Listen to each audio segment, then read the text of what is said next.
नमस्कार साथियों, जय हिंद। मैं सौरभ कुमार।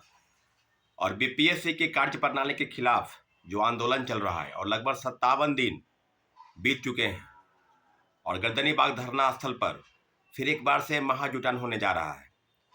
और आंदोलन इसलिए हो रहा है क्योंकि अभी तक बिहार सरकार चुप है और जो कोर्ट में याचिका दायर है माननीय उच्च न्यायालय में, उस पर तारीख मिल रहा है। आपको बताते चले कि जिस प्रकार से प्रोटेस्ट चल रहा है, निश्चित रूप से 18 दिसंबर के बाद कई बार बीपीएससी का घेराव हुआ, सड़क पर मार्च हुआ। आपने देखा होगा कि 25 दिसंबर को हम लोगों ने बीपीएससी का घेराव किया। 29 दिसंबर को गांधी मूर्ति, गांधी मैदान के पास लगभग 35 से 40 हजार अभ्यर्थी, प्रशांत किशोर जी अभ्यर्थियों के साथ थे और सब चीज़ों के ऊपर आपने देखा। उसके बाद फिर हम लोग एक और प्रोटेस्ट किए। उसके बाद फिर 30 जनवरी को प्रोटेस्ट हुआ।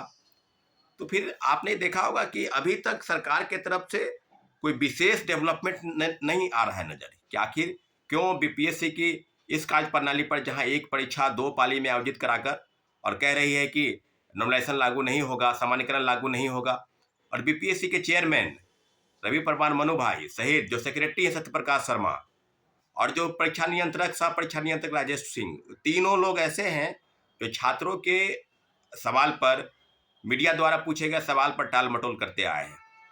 तो पूरी तरीके से व्यवस्था ऐसे बनी और इस पर लगातार सरकार के तरफ से जो प्रवक्ता हैं या जो नेता हैं एनडीए के, चाहे वो भारतीय जनता पार्टी के नेता प्रवक्ता हो या जनता दल यू के नेता प्रवक्ता हो, सब लोगों का कहना है कि राजनीति का शिकार हो गया, राजनीतिक दलों की घुसपैठ हो गई है, उन्हीं के द्वारा संचालित हो रहा है। क्योंकि तेजस्वी यादव जी पहले शुरुआती दिन में आए, वीडियो कॉल पर बात किए, गर्दनी बाग आए, उनके कई नेता, राजद के नेता कार्यकर्ता, लेकिन कोई इसमें राजनीति का मंच किसी को छात्रों ने नहीं होने दिया। और आज भी गर्दनी बाग में 50 की संख्या हो, 100 की संख्या हो, 200 की संख्या में हो, लगातार दिन रात अभ्यर्थी डटे हैं कि री एग्जामिनेशन कराना है। और री एग्जामिनेशन को लेकर कोर्ट में लगातार सुनवाई होनी चाहिए थी, परंतु आपने देखा होगा कि 30 तारीख को सुनवाई टली। हलफनामा जो दायर करना था सरकार को, बीपीएससी को, उसमें फिर 4 तारीख को हुआ कि 4 तारीख को सुनवाई होगी, फिर 4 तारीख को नहीं हो पाया तो फिर होगा 10 तारीख को सुनवाई होगी। और 37 से केस नंबर जो है 41 पर, फिर भी कल भी 41 पर केस था हम लोग का, ऐसा अनुमान था कि सुनवाई होगी, सुनवाई नहीं हो पाई। तो आपने देखा होगा कि जिस प्रकार से टाल मटोल चल रहा है लगातार सरकार की तरफ से, व्यवस्था की तरफ से। और जिस डेवलपमेंट की हम लोग बात कर रहे हैं वो है कि एक बहुत बड़ा महाजुटान फिर से सारे अभ्यर्थियों को, सिर्फ बीपीएससी दोबारा परीक्षा कराने को लेकर नहीं है, सारे परीक्षार्थी, चाहे वो रेलवे की तैयारी कर रहे हों, चाहे वो बैंकिंग की तैयारी कर रहे हों, चाहे एसएससी की तैयारी कर रहे हों, और सभी लोगों से लगातार आग्रह किया जा रहा है कि आप एक बार फिर से गर्दनी बाग धरना स्थल आइए।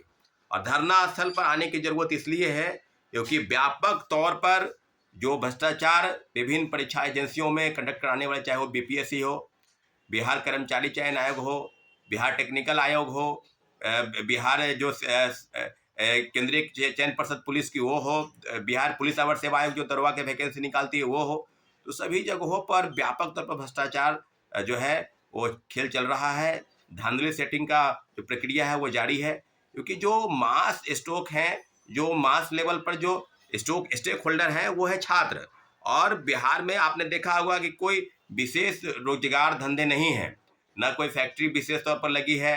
तो जो पैसे के उगाही है वो कोचिंग इंस्टीट्यूट, कोचिंग माफिया, शिक्षा माफिया, पेपर लीक कराकर, इस प्रकार से, क्योंकि चुनाव में बहुत बड़े पैमाने पर पैसे की जरूरत होती है, तो कुल मिलाकर जो पैसे हैं वो कुल यही इन्हीं सब चीज़ों से धन उगाही की जाती है ताकि व्यापक रूप से उसमें खर्च किया जा सके। और पूरी तरीके से अभी भी कई परीक्षाओं के पेपर लीक हुए, सरगनाओं की गिरफ्तारी नहीं हुई। और कई आपने देखा होगा कि इसके पहले बीपीएससी के रंजीत रजक जो डीएसपी बना, सिपाही से डीएसपी बना, उसके खिलाफ में चार्जशीट दाखिल करने में आर्टिकल अपराध इकाई कोर्ट में दाखिल नहीं कर पाई। तो आप समझ सकते हैं कि कितने लोग हैं। संजीव मुखिया की अभी तक गिरफ्तारी नहीं हुई, किंग की। तो संजीव मुखिया का भी, कई मुखिया है, कई परीक्षाओं में धांधली सेटिंग करने वाले लोग हैं यहाँ पर। और जिस प्रकार से लाठीचार्ज हो रहा है इस प्रदेश में, जहाँ लोकतंत्र की बात की जा रही है कि लोकतंत्र है, सुशासन की सरकार है, लगातार मुख्यमंत्री जी प्रगति यात्रा पर विभिन्न जिलों के दौरे कर रहे हैं, तो फिर युवाओं को आप नाराज करके प्रगति नहीं कर सकते हैं।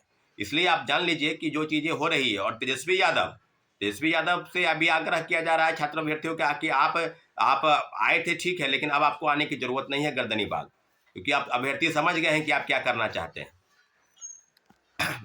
बात करते हैं बिहारी फर्स्ट की बात करने वाले चिराग पासवान कभी गर्दनीबाग नहीं आए, बस मीडिया में सिर्फ बाइट देते रहे।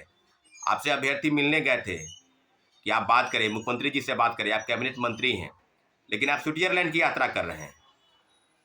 तो आप समझ लीजिए कि किस प्रकार से व्यवस्था बनी है। इसलिए सभी लोगों से, चाहे वो चिराग पासवान हो, चाहे तेजस्वी यादव हो, चाहे कोई भी राजनीतिक दल के नेता हो, उनको गर्दनीबाग आने की जरूरत नहीं है, क्योंकि हम लोग लगातार आपका स्वागत कर रहे थे, लेकिन आपने हम लोग के साथ छला है, अभ्यर्थियों के भावनाओं के साथ खिलवाड़ किया है। बीपीएससी दोबारा परीक्षा हो, इसके लिए कोई विशेष पहल आपने नहीं की है, सिर्फ आपने गर्दनीबाग आकर फोटो चमकाया है, मीडिया में बयान दिया है, इसके अलावा आपने कुछ किया नहीं है। इसलिए सारे अभ्यर्थियों के तरफ से इन नेताओं को गर्दनीबाग धरना स्थल से दूर रखना। अगर आपको इतना ही अभ्यर्थियों का आपको हक है, दिलाना है, तो आप विधायक के साथ आप विधानसभा में इस प्रश्न को उठाएं, आप बीपीएससी का घेराव करें, आप कहीं धरने पर बैठें, गर्दनीबाग में ही कहीं अलग धरने पर आप बैठें, लेकिन आपको ये करना नहीं है, क्योंकि आपको वोट चाहिए, आपको दिखावा चाहिए, आपको वो स्टंट पॉलिटिक्स है वो चाहिए। तो इन सब चीज़ों से अभ्यर्थियों ने सलाह दी रखी है कि आप इन सब चीज़ों से दूर रहें। इसलिए सभी अभ्यर्थी एकजुट हो जाएं और बहुत बड़ा आंदोलन जो है, महाआंदोलन, फिर से बीपीएससी री एग्जामिनेशन की मांग को लेकर, चेयरमैन रवि परवार मनु भाई के इस्तीफे को लेकर पूरी तरीके से छात्र अभ्यर्थी एकजुट हो रहे हैं और एकजुट होकर इस लड़ाई को लड़ना है। सभी भाइयों को, बहनों को धन्यवाद। जय हिंद।